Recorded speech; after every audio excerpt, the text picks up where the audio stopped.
Le président de la République reçoit l'imam de la mosquée du Prophète.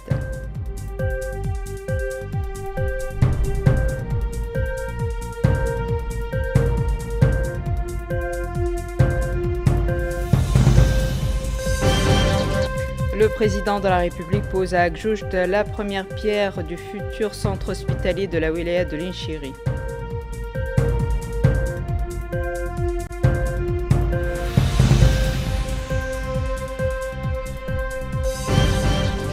La première dame supervise le lancement des activités de la Journée internationale des personnes handicapées.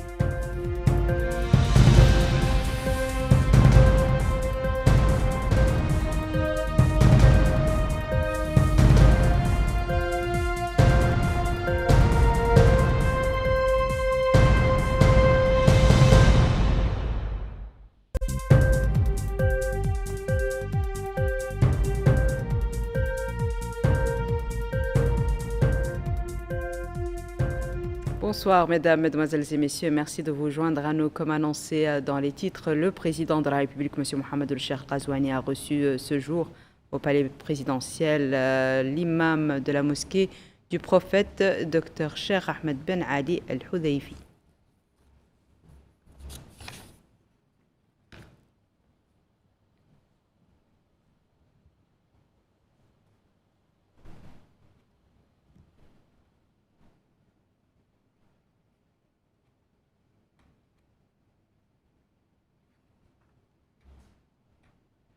Le président de la République était auparavant à Agjoujt où il a posé la première pierre du projet de construction de l'hôpital régional de la Wilaya dans le cadre des célébrations du 65e anniversaire de la fête de l'indépendance nationale.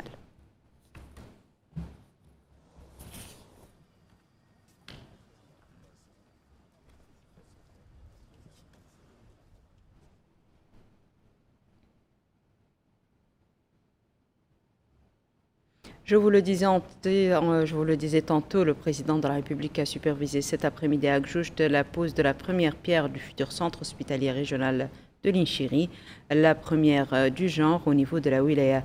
L'hôpital régional d'Agjoujt, dont le coût de réalisation s'élève à plus de 284 millions d'ouguiyas anciennes, comprendra différentes spécialités médicales. C'est un compte-rendu de Yed Alifal. Arrivé à Agjoujt cet après-midi, le président de la République, M. Mohamed El-Cheikh Ghazouani, a procédé à la pose de la première pierre du tout premier hôpital régional de Linchiri, marquant une étape majeure dans le renforcement des infrastructures sanitaires de la région et s'inscrivant dans le cadre des célébrations du 65e anniversaire de l'indépendance nationale.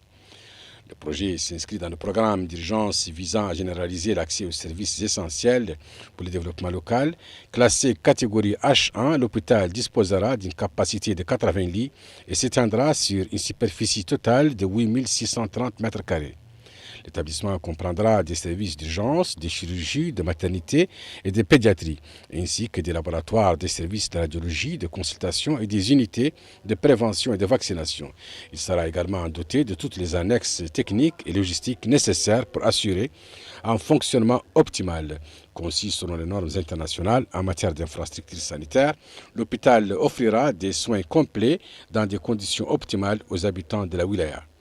Le coût total du projet est estimé à 284 898 146 ouguiyas, avec une durée de réalisation prévue de 24 mois. Avec ce projet, l'État réaffirme son engagement à rapprocher les services de santé des populations, offrant aux habitants de Linchiri un accès à des soins de qualité et consolidant les bases d'un développement local durable. La cérémonie de pose de la première pierre de l'infrastructure sanitaire a été marquée par des allocutions prononcées par le maire de la ville d'Agjoujt, le président du conseil régional de Linchiri et la ministre de l'Habitat, de l'Urbanisme et de l'Aménagement du territoire.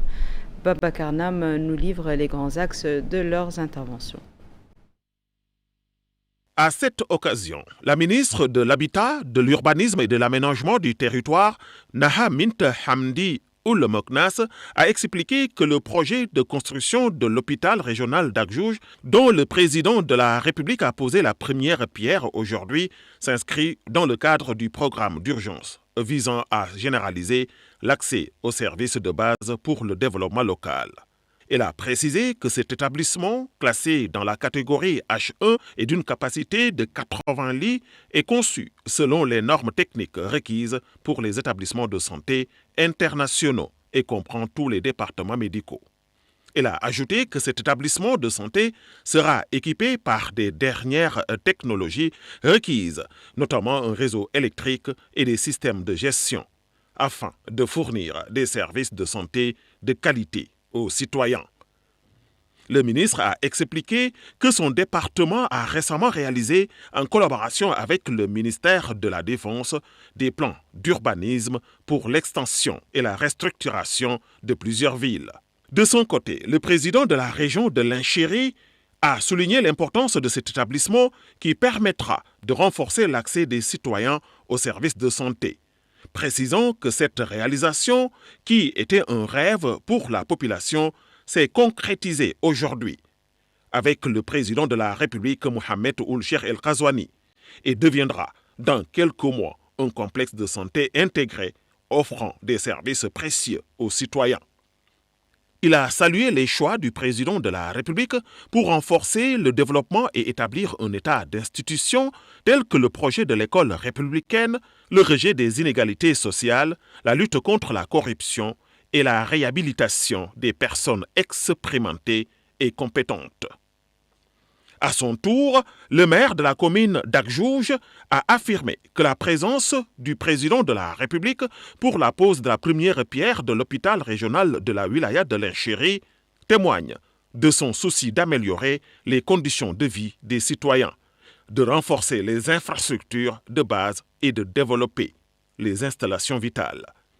Il a déclaré que la commune est prête à accompagner ces projets inscrits dans le programme d'urgence visant à généraliser l'accès aux services de base pour le développement local, à contribuer efficacement à leur succès et à travailler main dans la main avec les différents secteurs gouvernementaux. Le coût total de ce projet s'élève à plus de 284 800 000 ouguiya et il devrait être achevé dans un délai de 24 mois. La cérémonie de pose de la première pierre s'est déroulée en présence de la délégation accompagnant le président de la République, du Wali de Linchéri, du président de la région de Linchéri, du Hakem de la Mukataha d'Agjouj, des élus locaux et de plusieurs cadres et habitants de la wilaya. À son arrivée à Agjouj, le président de la République a été accueilli au bas de la passerelle de l'avion par les autorités administratives, militaires et sécuritaires de la wilaya, ainsi que les élus locaux, avant de passer en revue des unités des forces armées venues lui rendre les honneurs.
L'actualité, je vous le disais en titre, a marqué ce jeudi à Nouakchott par la commémoration de la Journée internationale dédiée aux personnes handicapées. L'événement a été célébré au Palais international des conférences Mortal Dada sous la supervision de la première dame, Dr Mariam Mohamed Fadel. Elle s'est félicitée à cette occasion de l'intérêt porté par les pouvoirs publics à l'autonomisation de cette frange. Récit de Bokaba là-bas. L'objectif de cette commémoration est de souligner la nécessité de promouvoir la participation des personnes handicapées à divers aspects de la vie. Autre objectif, garantir leur droit à l'éducation, au travail et aux services essentiels. La supervision de cette édition par la première dame, Dr Mariam Mohamed Vadelda, témoigne de la grande attention qu'elle porte aux personnes handicapées et son désir constant de soutenir les programmes visant à les autonomiser, consolider leurs droits et renforcer leur participation à la vie publique. Dans son discours à cette occasion, la première dame, Dr Mariam Mohamed Vadelda, a exprimé sa joie de partager avec cette catégorie les activités de la Journée internationale des personnes handicapées, qui voit la signature de plusieurs partenariats entre divers secteurs gouvernementaux afin de renforcer le travail social ciblant cette catégorie et de consolider le principe selon lequel l'autonomisation des personnes à besoins spécifiques est la responsabilité de toute la société. Il a ajouté que les mesures prises aujourd'hui viennent renforcer les efforts considérables déployés par l'État pour l'autonomisation de cette catégorie à différents niveaux, soulignant que la société ne peut progresser qu'en s'occupant de tous ses enfants, de manière à ce qu'ils aient les mêmes opportunités et soient habilités à jouer leur rôle de la meilleure façon possible. La première dame a réitéré son soutien à tous les efforts gouvernementaux et communautaires visant à autonomiser les personnes ayant des besoins spécifiques, considérant que ce soutien n'est pas un devoir circonstanciel, mais un engagement national et humain qu'elle assume avec pleine conviction et responsabilité.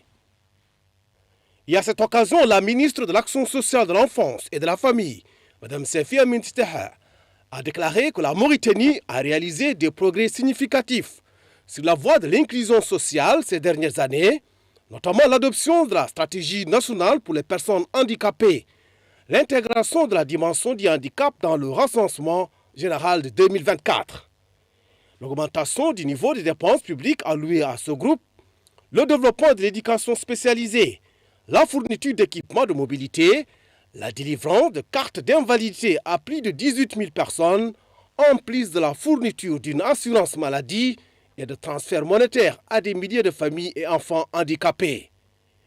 Autre allocution, c'est celle prononcée par le président de la Fédération mauritanienne des associations nationales pour les personnes handicapées, l'Ahbous Rouleïd, qui a déclaré que la commémoration de la Journée internationale des personnes handicapées représente une étape importante pour souligner la nécessité de promouvoir l'inclusion sociale et consolider les droits de ce groupe, saluant les efforts déployés par le gouvernement ces dernières années pour améliorer l'accès aux services de base. Pour l'UNICEF, l'adoption de la stratégie nationale pour l'inclusion et la promotion des droits des personnes handicapées représente une transformation historique qui témoigne d'une ferme volonté politique de faire l'inclusion un pilier de développement. La Mauritanie a franchi une étape majeure en se rappelant l'an dernier, presque à la même date, en décembre 2024, en adoptant par le Conseil des ministres la première stratégie nationale de l'inclusion et de promotion des droits des personnes handicapées. Une stratégie qui vise la décennie 2024-2034. Une stratégie qui a été adossée d'un plan d'action budgétisé avec un calendrier de mise en œuvre et qui précise les responsabilités de chacun, que ce soit gouvernement, société civile, collectivités locales et acteurs du territoire. Ce cadre national traduit effectivement une volonté politique claire, faire de l'inclusion un pilier durable du développement social du pays.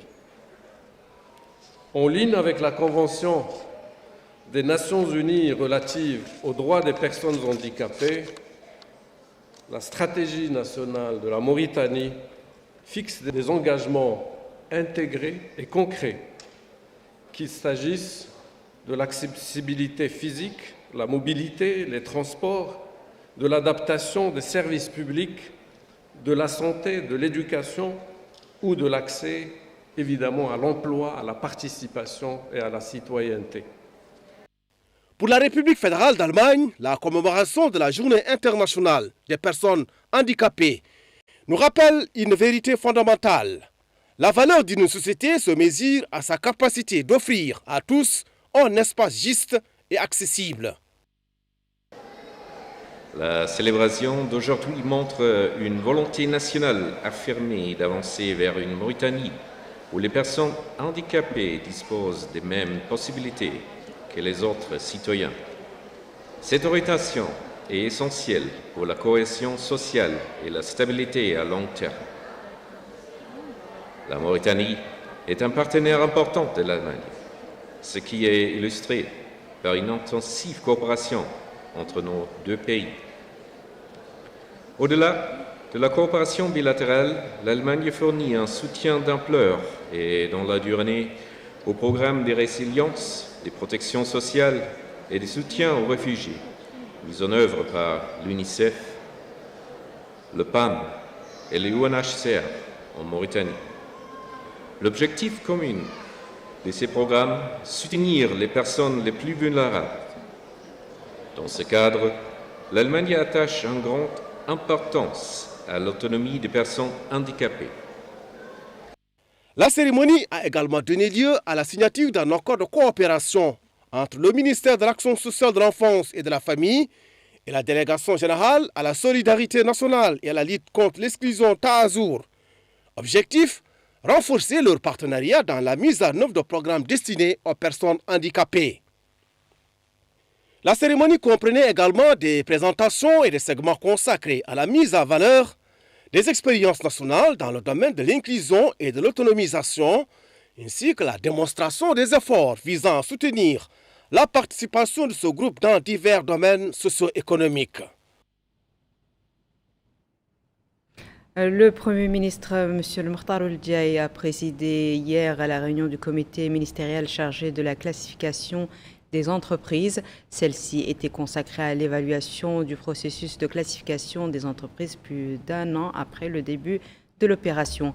Les discussions ont mis en évidence l'importance des résultats obtenus et la nécessité d'apporter certaines améliorations pour le rendre plus efficace dans le but d'accélérer le rythme de ces procédures et d'assurer l'exactitude des informations sur lesquelles repose le processus de classification.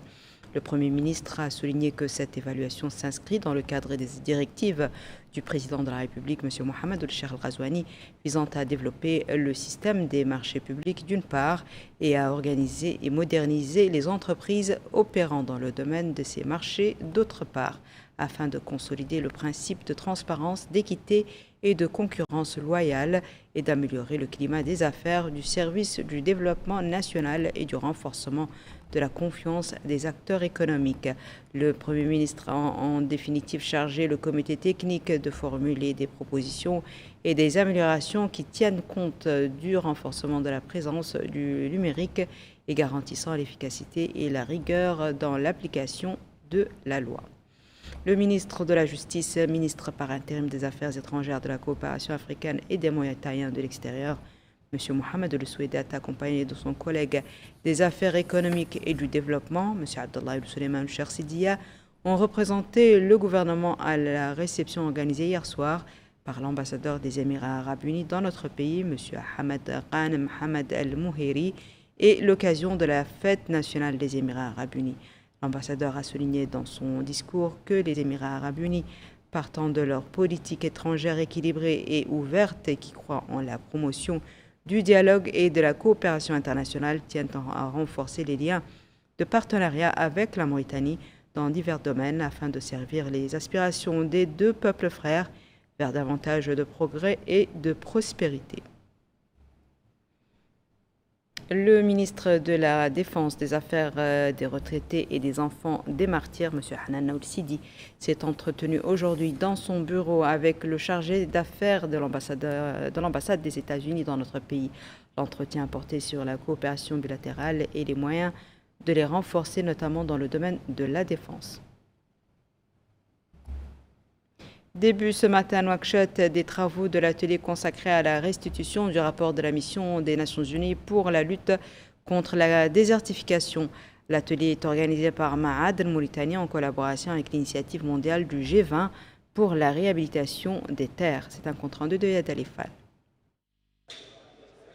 Réunis ce matin à Nouakchott, le ministre des Mines et de l'Industrie et plusieurs acteurs institutionnels et internationaux ont ouvert l'atelier consacré au rapport de la mission de convention des Nations Unies sur la lutte contre la désertification, un document clé pour l'avenir du secteur extractif en Mauritanie. Le ministre des Mines et de l'Industrie, M. Cham Tidjan, a indiqué que le rapport de la mission onusienne met en lumière les défis environnementaux liés à l'exploitation de l'or et avance des recommandations essentielles pour promouvoir un modèle d'exploitation responsable et équilibré sur le plan environnemental. Dans son intervention, il a ajouté que ce rapport constitue un guide précieux pour harmoniser nos activités minières avec les exigences environnementales et assurer un développement durable pour notre pays. La ministre de l'Environnement et du Développement durable, Mme Messouda Ntbaham, a pour sa part insisté sur la dimension écologique du document. Il est impératif que l'exploitation des ressources naturelles respecte l'environnement. Ce rapport nous offre des pistes concrètes pour protéger nos écosystèmes tout en développant notre secteur minier. Elle a également rappelé les mesures engagées par son département en matière de préservation de l'environnement et de la lutte contre la dégradation des sols. De son côté, le directeur général de Ma'ad Mauritanie, M. Ba Ousmane, est revenu sur l'importance du rapport soulignant l'exploitation de l'or doit être responsable et profitable pour tous. Ce rapport renforce notre engagement, a-t-il dit, à mettre en œuvre les pratiques durables dans toutes nos opérations. Le représentant du PNUD en Mauritanie a également salué l'initiative, déclarant: La Mauritanie s'est engagée dans un effort ambitieux visant à transformer durablement son économie à travers la stratégie de croissance accélérée et de prospérité partagée, dont le troisième plan d'action couvrira la période 2026-2030. Cette transformation prendra appui sur une série de moteurs de la croissance. Avant la conclusion des travaux, l'ensemble des intervenants ont rappelé l'importance de ce rapport et salué les mesures entreprises par notre pays pour renforcer la durabilité et la transparence dans le secteur extractif. Cette rencontre illustre la volonté des autorités mauritaniennes de concilier développement économique et protection de l'environnement en s'appuyant sur l'expertise internationale pour orienter les futures politiques du pays. Autre atelier, celui organisé aujourd'hui sur l'intégration du patrimoine de l'État dans la comptabilité immobilière et le suivi des biens de l'État. La rencontre est organisée par la Direction générale du patrimoine de l'État en collaboration avec l'Union européenne. Récit d'Aminata Khan. La réforme structurant au cœur de la gestion publique est l'objet d'une journée organisée sous le thème « L'intégration des biens de l'État en comptabilité patrimoniale et au suivi du patrimoine public ». Les acteurs concernés par ce domaine ont été conviés à réfléchir autour d'une question relative à l'appui à la gouvernance financière et administrative. Ainsi, le ministre des Domaines et du Patrimoine foncier s'est exprimé. Il a déclaré en substance: Notre pays se dote progressivement des outils modernes nécessaires pour assurer une gestion intégrée et fiable du patrimoine de l'État. Au niveau de notre département, plusieurs initiatives concrètes ont été lancées. Le développement d'une plateforme numérique pour la déclaration des biens mobiliers et immobiliers de l'État par les entités publiques. La mise en place d'applications mobiles sur le terrain, l'intégration progressive des données du parc automobile de l'État et des patrimoines sectoriels dans un système centralisé. L'élaboration d'un référentiel national des biens de l'État et d'un plan de comptabilité en matière moderne.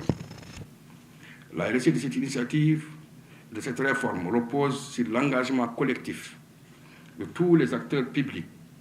C'est ensemble, dans une logique de partenariat et de responsabilité partagée que nous pourrons construire un système patrimonial moderne.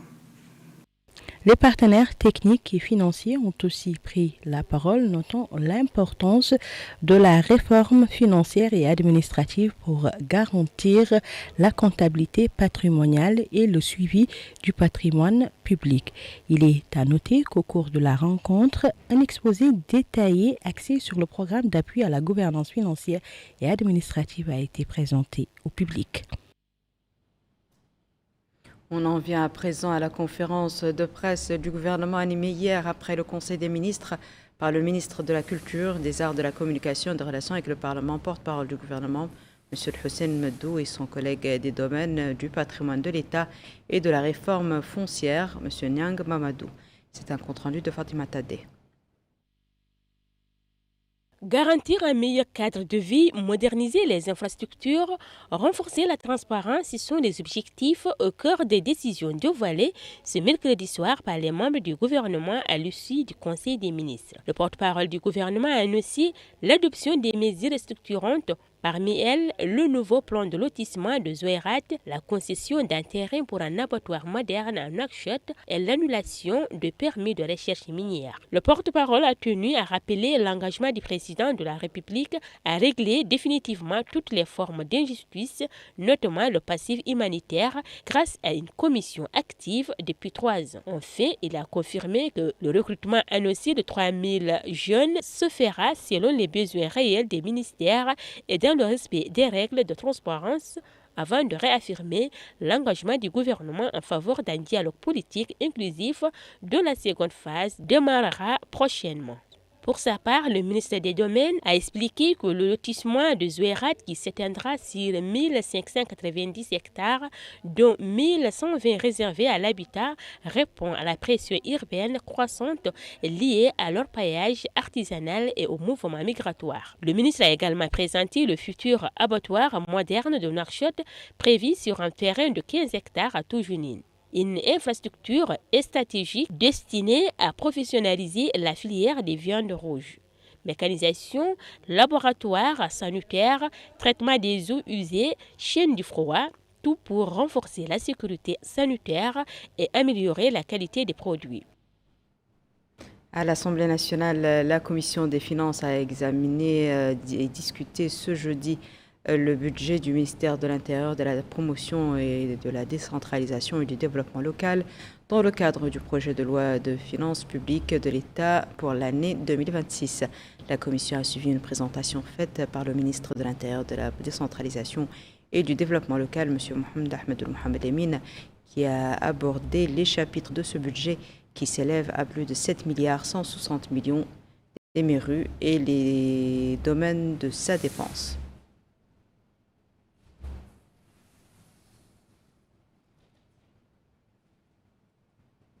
On referme ce journal par la clôture des travaux de l'atelier de la Cour suprême consacré à la cybercriminalité et la drogue, sanctionnés par les recommandations relatives aux moyens pour faire face aux défis posés par ces deux phénomènes. Le point avec Bokar Bayraba. Le forum avait pour but d'analyser les dimensions juridiques, institutionnelles, judiciaires, sécuritaires, économiques et sociales de la cybercriminalité et du trafic de drogue dans ses diverses manifestations. L'occasion pour le président de la Cour suprême, Cheikh Ahmed Ould Ahmed, de déclarer que ce forum scientifique a permis de faire des recommandations qui seront prises en considération dans le cadre du renforcement de l'arsenal juridique, et cela constitue un ajout qualitatif dans les efforts de l'État de protéger la société contre tout comportement préjudiciable. En œuvrant à la mise en place d'un système législatif, institutionnel et judiciaire intégré qui prenne en compte les dimensions préventives et dissuasives. L'objectif est bien entendu d'instaurer un climat de confiance chez le citoyen tout en respectant le principe de l'état de droit. A noter que le forum avait réuni des juges des cours suprêmes et des cours d'appel de Mauritanie, d'Algérie, du Maroc et du Sénégal, ainsi que des représentants des ministères et des banques.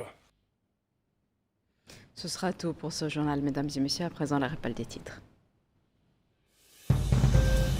Le président de la République reçoit l'imam de la mosquée du prophète, paix et salut sur lui.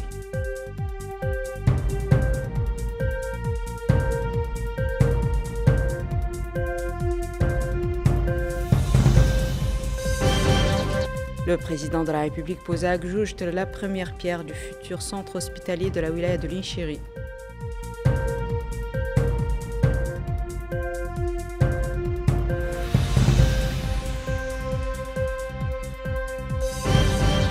La première dame supervise le lancement des activités de la Journée internationale des personnes handicapées.